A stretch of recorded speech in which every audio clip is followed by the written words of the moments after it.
Hey everyone, Pastor Chris here. I wanted to address a question that I got about the series that we're in. We're in a series called The Invisible War, where we're talking about spiritual warfare and the devil and our fight against the ultimate enemy who is at work behind the scenes.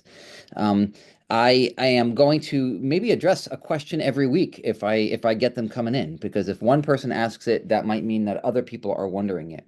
But before I get to that first question, let me just address something right up front. Scripture has revealed to us what I believe is everything we need to know about the devil and his armies and his tactics and his schemes. But it doesn't reveal to us everything we may want to know. I don't think it satisfies every curiosity and fascination that we might have about the devil and about the spiritual realm. And I do think we need to be careful about diving into YouTube videos or people who claim they have insight about these things that the Bible hasn't revealed. I would be really careful about that.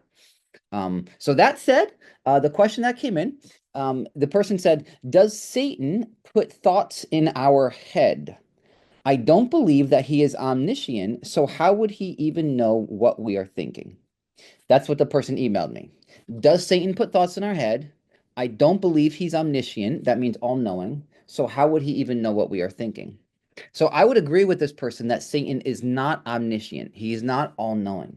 1 Kings 8:39 says that only God knows what is in man's heart. Only God knows our thoughts. Only God is omniscient. Only God is omnipresent, meaning he's everywhere at once. Satan isn't omnipresent either.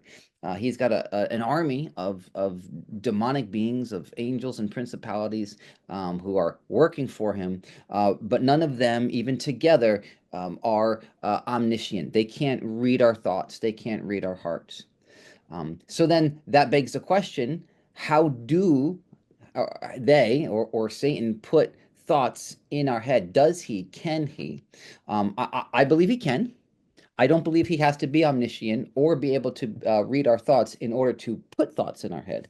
I'll give two reasons why. Number one, the Bible gives evidence that he can put things in our hearts and in our minds. Um, First Chronicles 21:1 is one example where it says, "Then Satan stood against Israel and incited David to number Israel."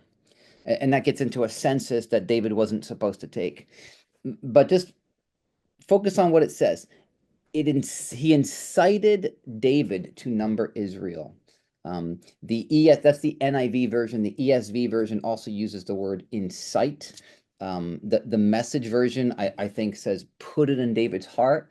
But it's the idea that Satan put something in front of David's mind, an idea in his head, a thought that kind of tempted his pride to go, I want to take a census. I want to boast in my strength. Another example is in John 13:2, where it says the evening meal was in progress and the devil had already prompted Judas, or another version might say put it in his heart to betray Jesus. Prompted, put it in his heart. Same idea. There's a tempting thought. There's a tempting idea. Do this. This will lead to a reward for you. And both David and Judas fell for it. And those are just two examples. So I do believe Scripture says that Satan can put thoughts in our head and ideas in our heart that make us act out of our pride. And I think he can do that without being omniscient, without being all-knowing. And if you're still having trouble reconciling those two ideas, think of it like this. I can probably put thoughts, I know I can. I can suggest things to my wife and to my kids without being a mind reader. I know them well enough to know their behavior, to know what they like, and so I can tempt them either with good things or with bad things. I know that if I said to my middle daughter, "Hey, would you like to skip school to go on a shopping spree?" She doesn't like to skip school for no reason. Like she likes school, but she'd be like, "Oh yeah, shopping spree, absolutely." I can put that thought in her head. I can suggest things to my wife that I know she's going to be inclined to want to do. And likewise, Satan has been around from the beginning. The demons have been around from the beginning. They can study us. They study human behavior, but they also study us personally. What does Chris have a proclivity to? What does Chris's behaviors say about him? And I think they can put thoughts before us and in our minds, suggesting things that they think we might act on. get tripped up by. And that's without being omniscient, and that's without being a mind reader. So I hope that helps. I hope that helps answer the question for that one person at least. And if you were wondering the same thing, I hope that answers it for you.